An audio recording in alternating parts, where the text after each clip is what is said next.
This is a battlefront. A battlefront like no other in the long history of mankind's wars. This is an air front.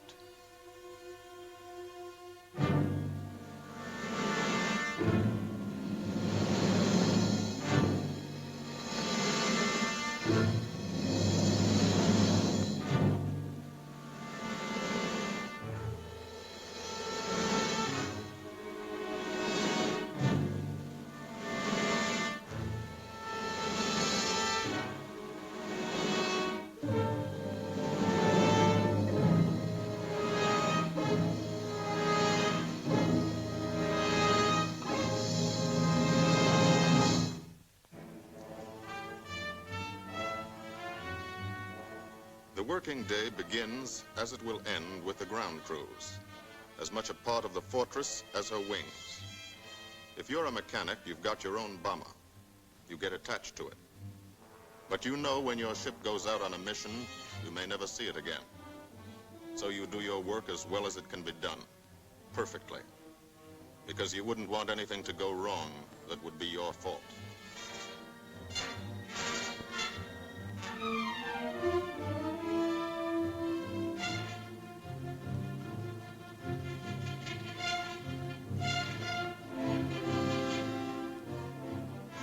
Today, the bombs will be taken from these bomb dumps somewhere in England and delivered to specific points in Wilhelmshaven, Germany.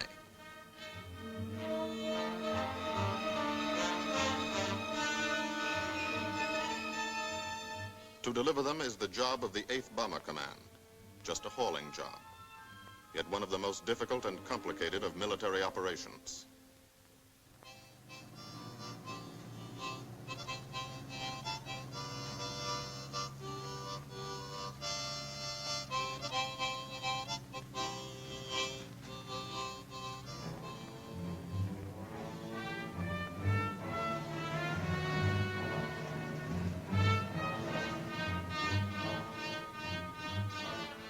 General-purpose demolition bombs, impact velocity as high as 750 miles an hour, pierce 5 inches of armor plate, destroy a factory. Briefing at 0800. Pilots, bombardiers, and navigators take their places. The group commander, Colonel Stanley Ray, steps up to the target map, and for the first time, you learn where you're going. Sometimes your face turns white when you find out. Sometimes the feeling you won't come back tightens your insides. Not so long ago, you were sitting like this in a college or high school classroom, not listening too hard, perhaps even a little sleepy. But you listen here. And as you listen, you don't have time to think of yourself. Fear fades. You concentrate on the mission. Type of formation, assembly point, 0 hour, route to target, weather, enemy fighters, enemy flak, route back home. If forced down in enemy territory, destroy equipment. If taken prisoner, give no information. Name, rank, and serial number. That's all.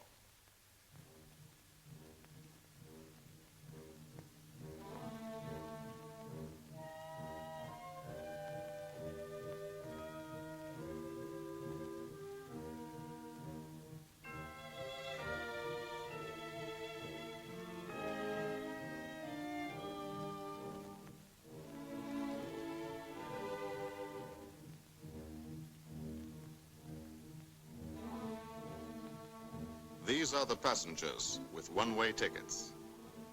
And this is the crew of the Memphis Belle, 324th Squadron, 91st Heavy Bombardment Group.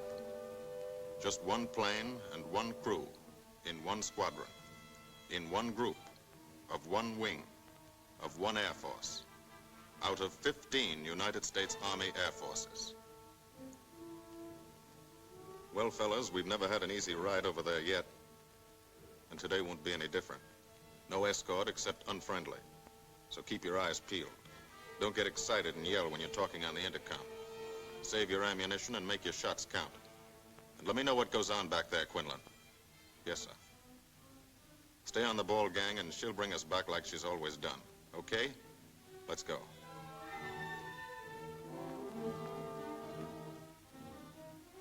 They have completed 24 missions, In this, the toughest theater of air war, the big league of sky fighting, their experience is priceless.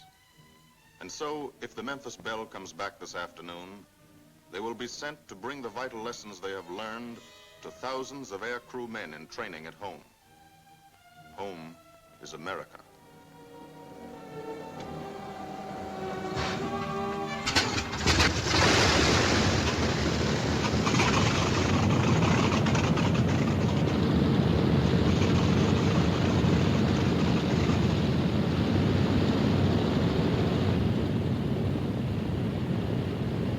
This is a battlefront, like no other in this or any war. No monster armies, no booming cannon. Only the roaring engine sound of the bombers pounding through the quiet English countryside. This is an air front.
Of the Memphis Belle leave the soil of England for the 25th time.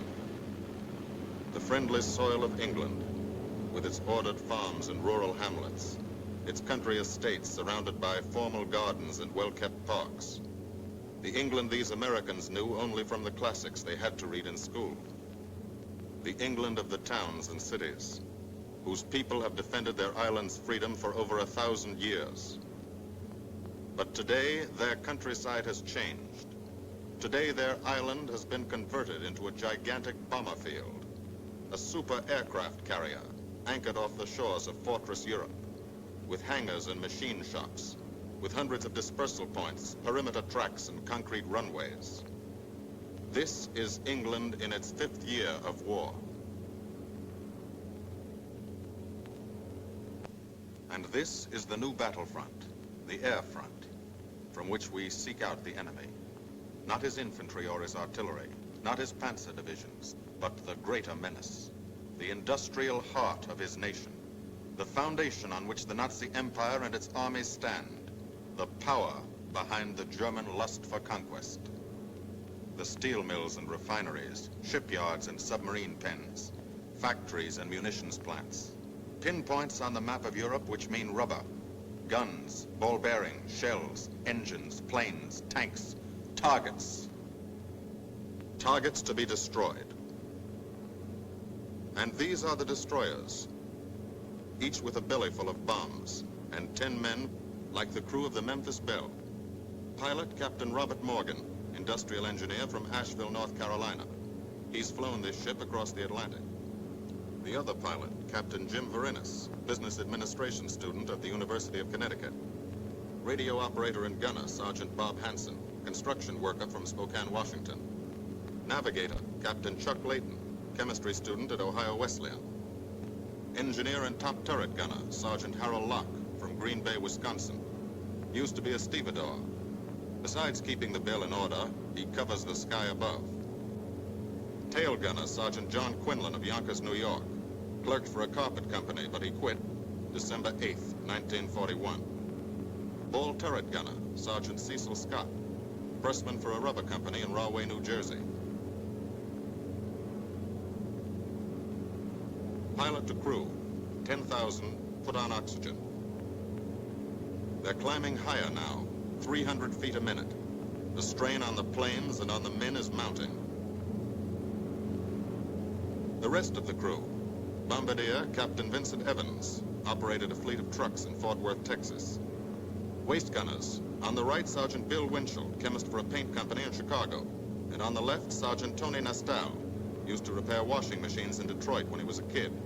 Now he's 19 and has 2 Nazi fighters, confirmed.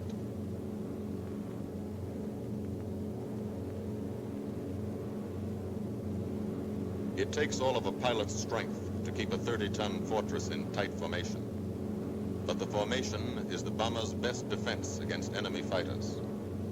The planes are deployed to uncover every gun, stepped up and down, echelon to the right and left, arranged to overcome the danger of gunners firing into friendly ships, arranged so concentrated cones of fire from the caliber 50 machine guns cover the sky for 1,000 yards in every direction.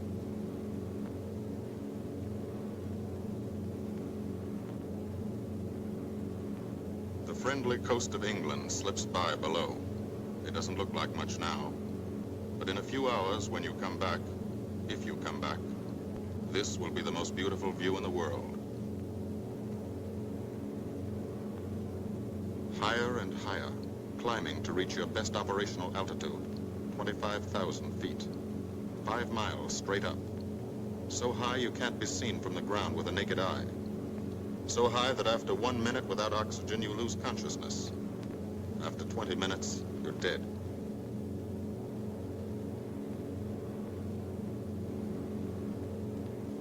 From now to the target, you go about your routine duties, plot your course, check your equipment, and wait, and think. Higher and colder. Temperature 40 degrees, below zero. Take off your glove and you lose some fingers. You look out at the strange world beyond, reflections in plexiglass, like nothing you ever saw before, outside of a dream.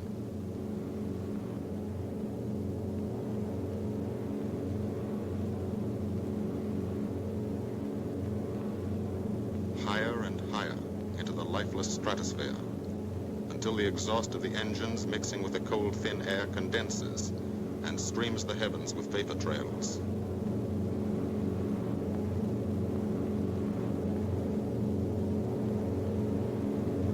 To the men in the ships, they're far from beautiful, for they point like beckoning fingers to the formation, signposts in the sky for the enemy to spot us.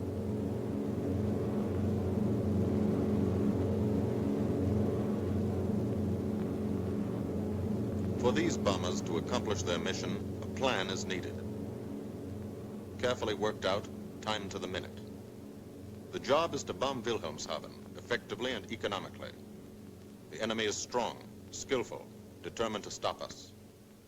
Here are his defenses. Airdromes, well dispersed. Each plane indicates a Staffel, or squadron of fighters. Heavy anti-aircraft, highly trained and accurate, all along the coast and defending his vital installations. Radar to warn him of our coming. Here is our plan to divide his defenses and weaken his opposition. At 13:30 hours, shortly after takeoff, 6 groups of planes will be heading toward the enemy coast from 6 directions. The Blue Force, 100 B-24 Liberator 4-engine bombers.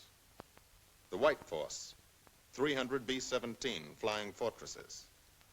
The Green Force, 300 B-17s with an escort of 6 squadrons of P-47 Thunderbolts.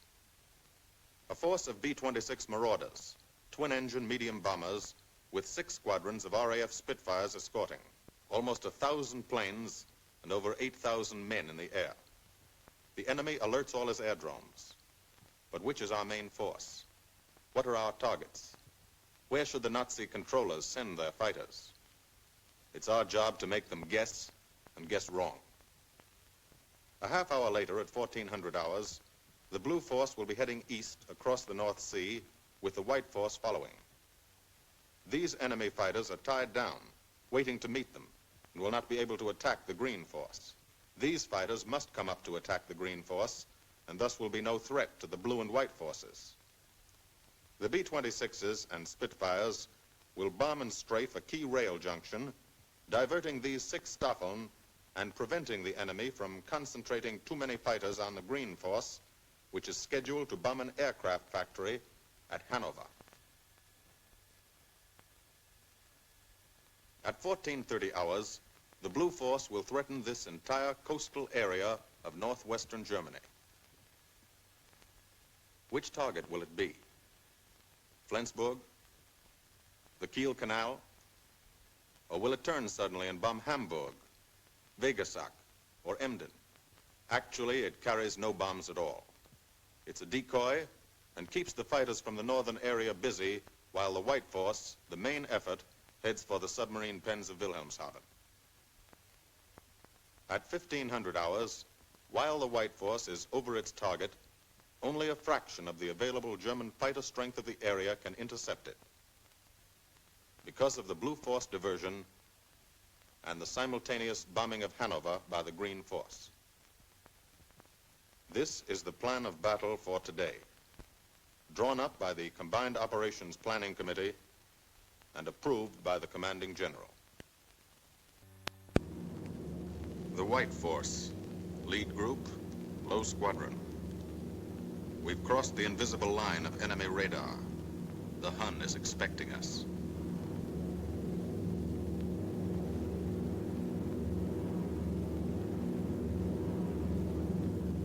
Steel helmets go on. Watchful eyes strain. Tight formations are held tighter still. Tense gunners more alert because here it comes. The enemy coast. From up here, it looks the same as any other. Houses, roads, green fields, factories, waterways. But they are the houses and fields of those who invade and oppress. They are the factories and roads of the people who twice in one generation have flooded the world with suffering. Suffering in such quantity as the history of the human race has never known. Brought torment and anguish into countless American homes. Gold stars and telegrams from the War Department.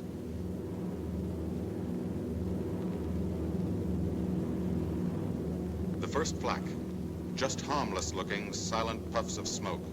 Only each puff is a shell exploding, throwing shrapnel around the sky. Exactly the range, accurate flak by radio prediction. 5 miles down, Nazi anti-aircraft batteries have calculated the altitude, speed, and course. Where will the next one hit? You try not to be there.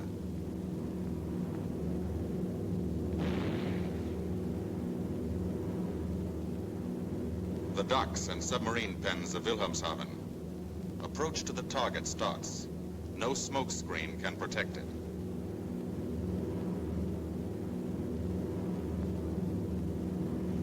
Now the enemy knows the path of your approach and walls that path with a flak barrage, but you fly right through it.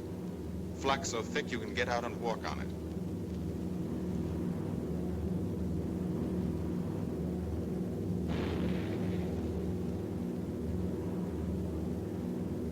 Morgan changes course every 15 seconds. Evasive action to confuse the flak batteries. Bomb sights set for correct altitude and speed. Bomb bay doors open. The bombing run begins. Pilot to bombardier. Okay, Vin, you've got it. Now Evans flies the Memphis Belle, controlling it through the bomb sight. And now we are most vulnerable. Committed to our bombing run, we can't dodge flak or fighters. Here's the first.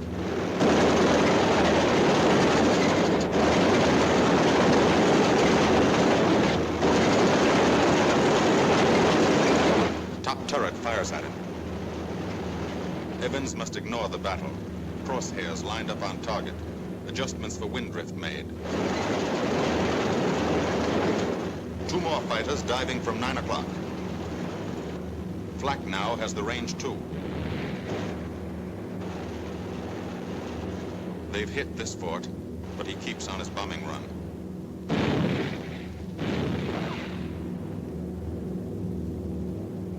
As lead bombardier, Evans's aim must be good. Every other ship in the group will drop its bombs when he drops his. Now, one pointer on the bomb site moves toward another stationary pointer. The instant they touch, bombs will release.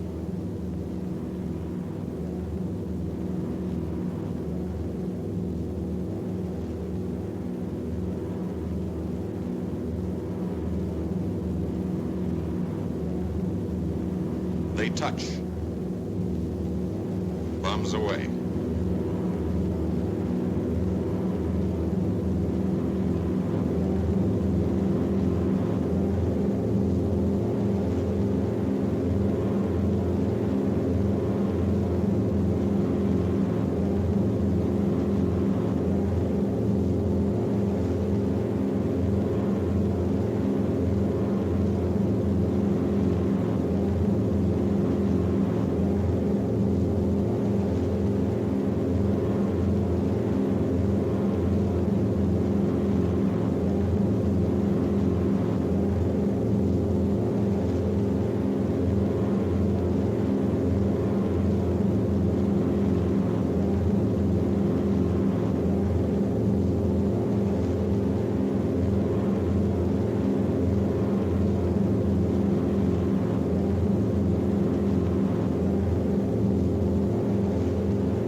The first half of the mission is over, the easy half. Now to get home.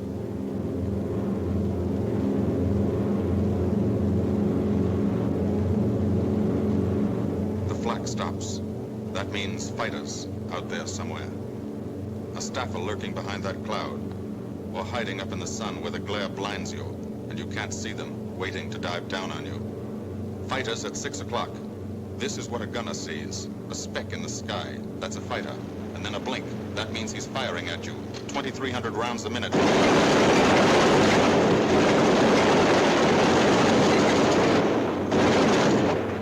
In a running battle, one of the most important instruments is the interphone. There's 4 of them. 1 o'clock high. They're coming around. Watch them. 2 fighters, 6 o'clock up, coming in. Diving out, Chief. B-17 in trouble out at 2 o'clock, watching. Got an engine on fire.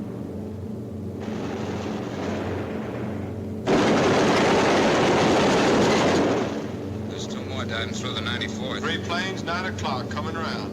Keep your eye on them, boy. Coming around to 10. Watch them, Chuck. Keep your eyes open. Yeah. They're breaking at 11, breaking at 11. I got them.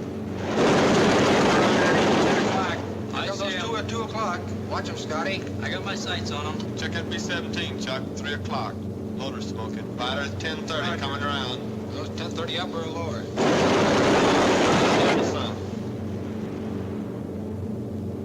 B-17 out of control at 3 o'clock.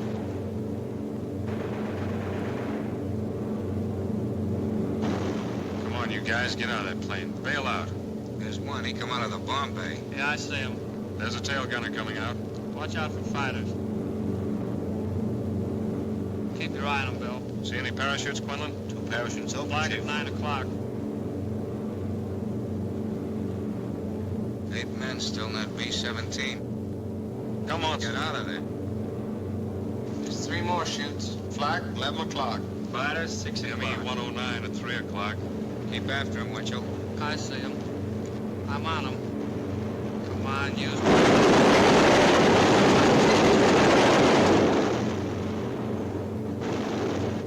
I got him. Quinlan, confirm that fighter. He got got him, Chief. Look, he's bailing out. Don't yell on that intercom. Fighters, 10 o'clock. Watch those 2 at 12, Van. They're coming in. They're coming in, Scotty. Get that ball turret on him. Save the ammunition as much as possible.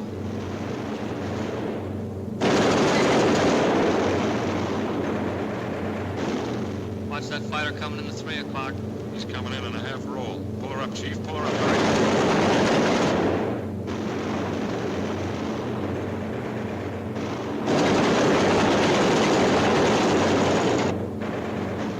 This fortress is hurt. Engine on fire, losing airspeed and altitude. Drifting into the flak, alone and helpless. A straggler. In a minute, Nazi fighters will swarm in like buzzards for the kill.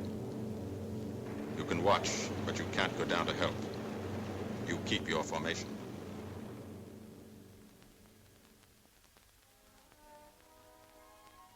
Here, too, the mission is being flown. None the less real for being in the minds and hearts of these men behind. Ask anybody who's been to a field in England, or anywhere else our bombers are based, and he'll tell you that there's drama here, too. Waiting to see who's coming back.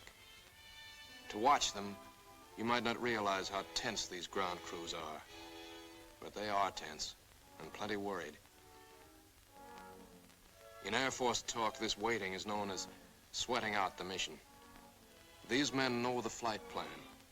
Their watches told them when the bombers were running into enemy flak, when they were over the target, when they left the enemy coast.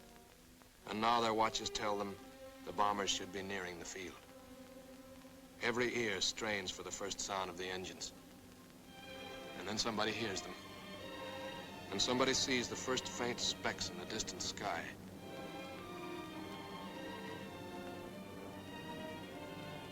Every face turns to see and count. The watchers try to read the numbers on the ships. These planes have priority to land first. The colored flares mean wounded aboard. In the hospital window, these watching men know what that means. They know what it feels like to lie on a bouncing fortress floor for hundreds of miles through the frozen stratosphere, in great pain, with the other men in your crew fighting to keep you alive until they hit the field. The field. Home. It'll be okay then, because there'll be medical care. The best, as soon as the wheels of your plane stop rolling.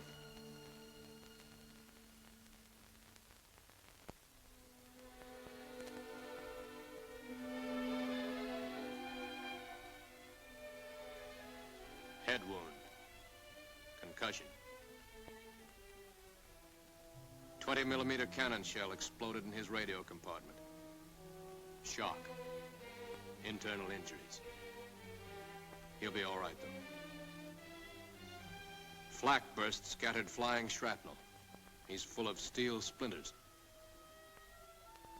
This pilot's leg is not a pretty sight. Neither are the docks at Wilhelmshaven.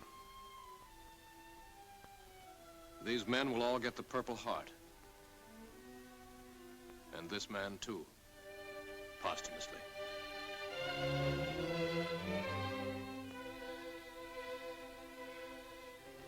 A transfusion right in the plane. This gunner's too weak to be moved. The new life-giving blood flowing into his veins might be the blood of a high school girl in Des Moines, a miner in Alabama, a movie star in Hollywood, or it might be your blood, whosever it is. Thanks. 36 planes left this field this morning. Now 6 more arrived. That makes 20 home. And this one's 21. More wounded aboard.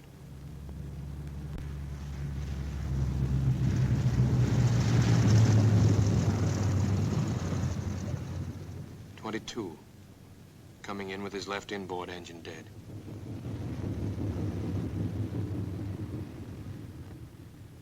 23, with a feathered prop on his left outboard engine. 24, Southern Comfort, with a chunk of tail gone. 25, they flew home on their luck. 26. Not a scratch. The control tower learns that 2 more landed at a British field to the south. 1 a crash landing, crew safe. That makes 28. 29. A rough landing, but her pilot's badly hurt. It's a wonder he brought her back at all.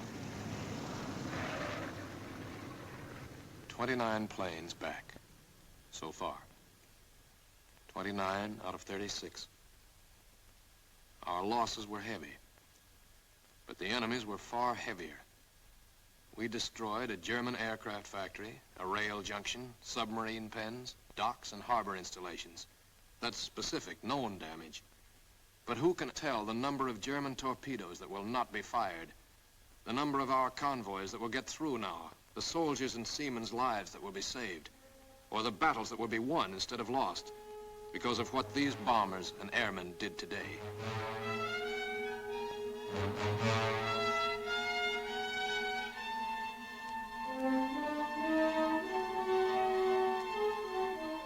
Pilot and tail gunner. I can laugh now. Fire on the inboard engine did this. Flames streaked back and burned the stabilizer, too. Another crew luck brought back.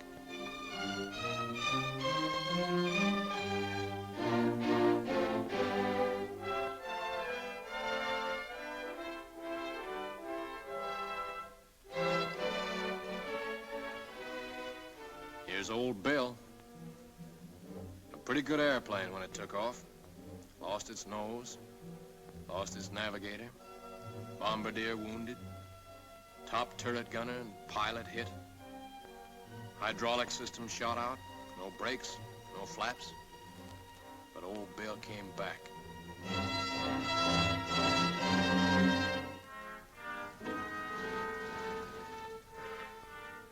Now, among the returned crew members, talk flows like a river, talking out every detail of the mission. These are the faces of combat, faces of Americans who have watched their comrades die, faces that can never forget the enemy, and they're in no mood to have their picture taken.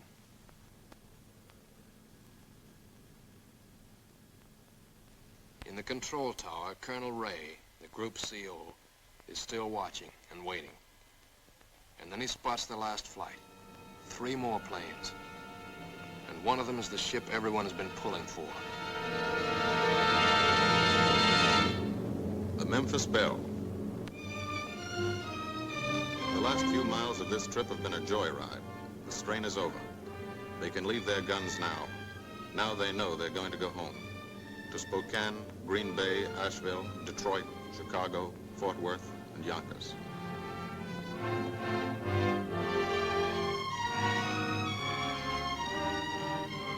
The Belle comes in for her landing, but first Morgan buzzes the field, cuts the grass with the giant fortress. It's against the rules, but this is a special occasion.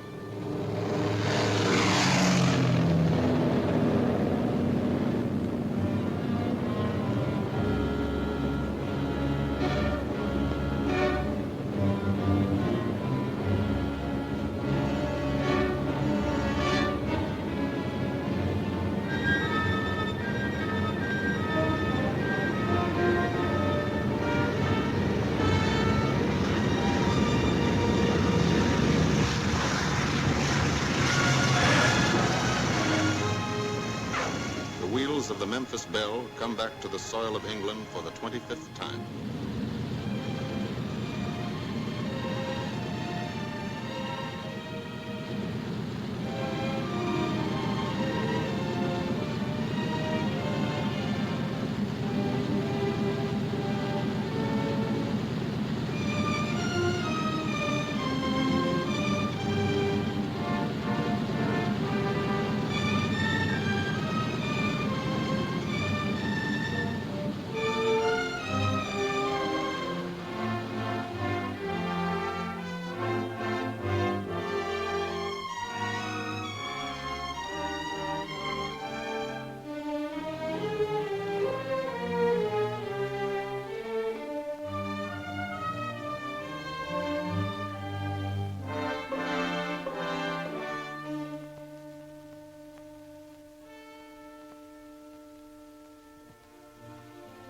This is a day they will never forget.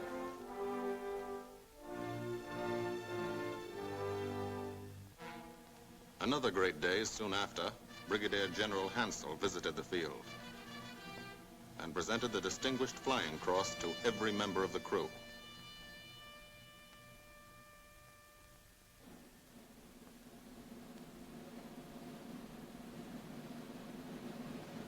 And then there was another day.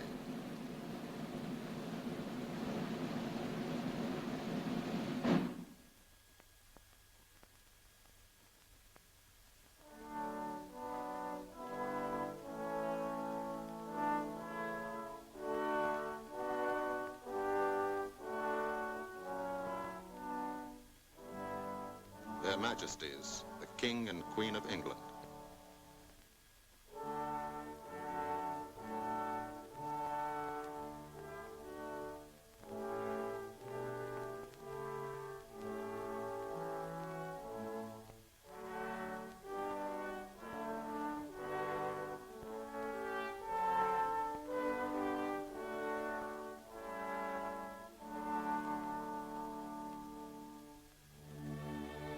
Johnny Quinlan never thought anything like this would happen to him when he left Yonkers.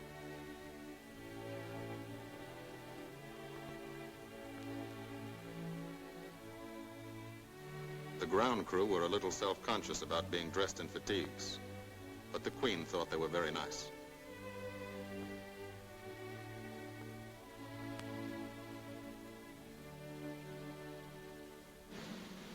Finally, two more visitors came. General Acre, commanding the 8th Air Force, and General Devers, U.S. commander of the European Theater. The Belle crew received them in flying clothes, as General Acre read the order for what he called their 26th and most important mission: return to America to train new crews and to tell the people what we're doing here, to thank them for their help and support, and tell them to keep it up, so we can keep it up, so we can bomb the enemy again and again and again until he has had enough. And then we can all come home.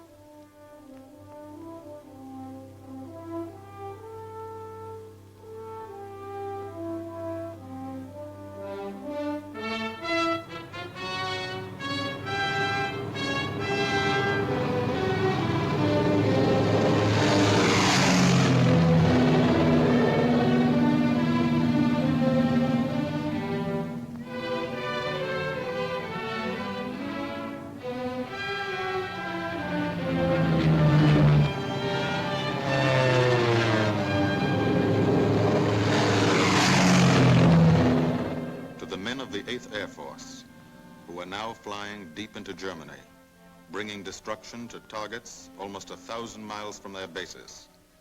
Destruction like this.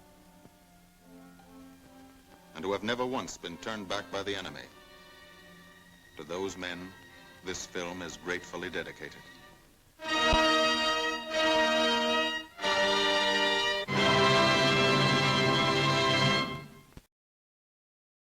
This has been a presentation of the Library of Congress. Visit us at loc.gov.